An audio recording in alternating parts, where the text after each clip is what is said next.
చెప్తున్నారు.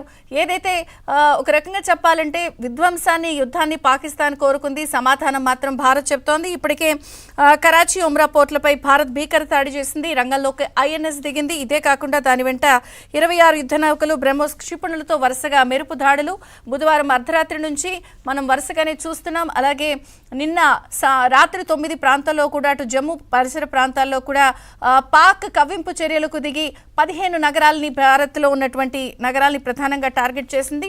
అయితే S-400 తో వాటికి గట్టి సమాధానం చెప్తూ వాటిని గాల్లోనే పేల్చేసింది భారత సైన్యం. అయితే ఎక్కడ ఏం జరిగినా కూడా సమాచారం క్షణాల్లో తెలిసిపోయే విధంగా ఎక్కడికక్కడ హై అలర్ట్ ఉన్న నేపథ్యంలో పాకిస్తాన్కి చెంపపెట్టు లాంటి సమాధానం భారత సైన్యం చెప్తోంది.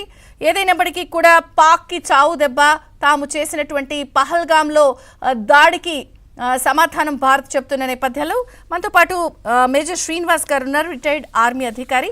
వారితో మాట్లాడదాం. జరుగుతున్న పరిస్థితులు, పరిణామాల నేపథ్యంలో ఇది ఎక్కడి వరకు వెళ్తుంది? ఎందుకంటే ఇప్పటికే రాజ్నాథ్ సింగ్ కూడా దీనికి ఒక లాజికల్ కంక్లూజన్, లాజికల్ సమాధానం దొరికే వరకు కూడా ఇది ఆగదు అని ఆయన చెప్తున్నారు.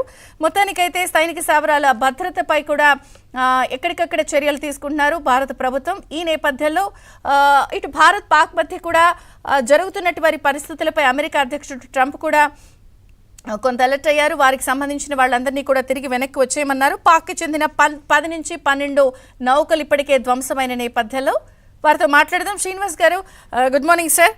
సో గోడ దెబ్బ, చెంప దెబ్బ అంటారు. ఎడాపెడా ఈ చెంప పగిలితే ఆ చెంప పగులుతుంది, గోడకేసి కొడితే ఇటు వస్తున్నారు, అటు వెళ్తున్నారు.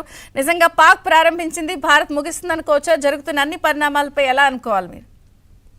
ఖచ్చితంగా అండి. ఇప్పుడు పాకిస్తాన్ మొదలుపెట్టింది ఫస్ట్ నిన్న సాయంత్రం జమ్మూ, పఠాన్కోట్ అలాగే శ్రీనగర్ ప్రాంతాలపై చేసినటువంటి ఆ డ్రోన్ అటాక్ ఏదైతే ఉందో దానికి జవాబుగా నిన్న రాత్రి మొత్తం దివాళీ చేసుకోవాల్సి వచ్చిందండి. పాకిస్తాన్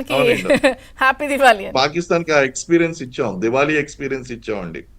అయితే మనం ఆశ్చర్యపోయేటువంటి విషయం, అందరూ ఆశ్చర్యపోయేటువంటి విషయం ఏంటి అంటే, ఈ రోజు సాయంత్రం మళ్ళీ నిన్న చేసినటువంటి దాడుల కన్నా ఎక్కువ